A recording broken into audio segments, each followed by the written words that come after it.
Hello team, and welcome to day 2. So yesterday we did the piriformis push-up.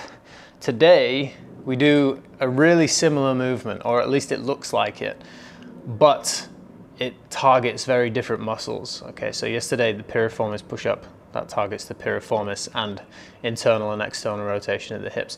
Today we are doing pigeon push-ups. Okay, maybe you've done these with me in my class.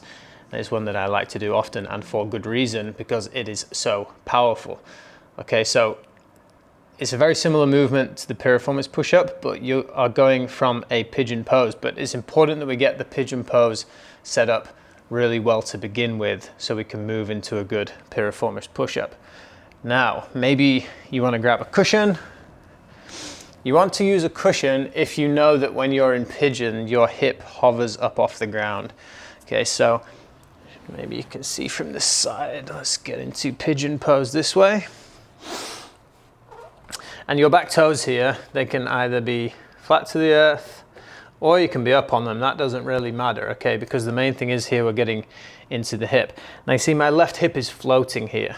If yours isn't, then you probably don't need this cushion. You can go ahead, grab the cushion and slide it under.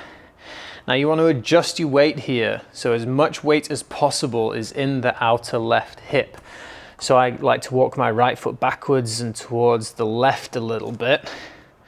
And then you use the hands out in front of you. And it's just the same as yesterday, okay? You lower the chest down like so. And then first one, it's always good to use the hands just to come back up so you can start to switch this on and you're thinking about pushing that leg down into the earth to lift the chest back up. Let's go down slowly again. This time, can you take one hand away? Lift the chest back up. Can you take both hands away? Slowly down and lift the chest back up. Now a big question a lot of people have for this one is which angle should the chest be coming down at? The answer to that is your chest is capable of all of these angles, so work them all. It's probably a good idea to find the angle which feels most effective, which feels like you're getting into all of the tissues of the hip and really pushing the earth away. And again, do you remember RPE from yesterday? Okay, so the minimum you want to be going to really is RPE of 8, and that means you go until you only could possibly do 2 more. And feel free as well here just to hang out in some positions. If you feel a lot of good stuff happening down in this bottom position, then by all means stay there for a little bit, find some pulses and lift back up. This is not like we're just really strict here, but it's an exploration of this position. The more and more you explore these positions, the more the body's going to get used to them, the more you're going to lock them into your nervous system, the safer the body's going to feel moving in and out of these positions.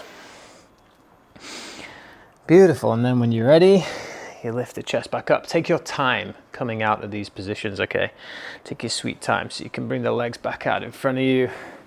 Take a moment just to shake them side to side. And then you can move into the second side. Now let's just do it this way, because then you'll be able to see the hip from this side. Maybe grab your cushion. You want to try to bring your knee roughly to the wrist when you're in your down dog or your tabletop, and then you slide that back foot back. So look here, I'm getting as much weight into the outer right hip as possible. Slide the cushion under. Use the hands for the first one. Lower the chest down and lift back up. And you keep going. Play around with the angles, play around with taking one hand away, then the other. If you think about it, what you're doing there when you take the hands away is you're essentially adding weight to the movement, okay? Because you're reducing the amount of help that the upper body is getting from the hands pushing the earth away, and you're just lifting up the weight of the torso. Now in the gym, what you can do with this one is you can put the front leg up on a bench, up higher, and hold a weight between your hands as well. Just imagine for a moment how powerful that is.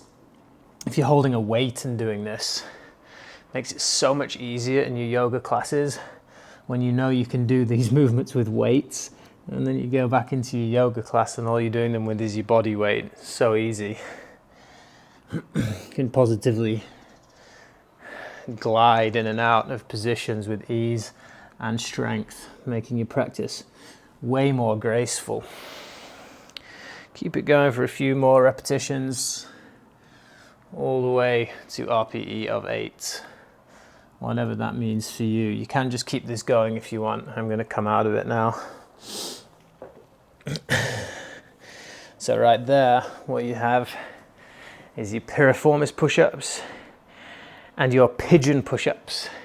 Two amazing, amazing movements for the hips. Now those two in combination alone will do a lot for opening up your hips and strengthening your hips at the same time to deepen your yoga asana practice. Hope you are enjoying them so far. I will see you tomorrow for another powerful movement. Thanks.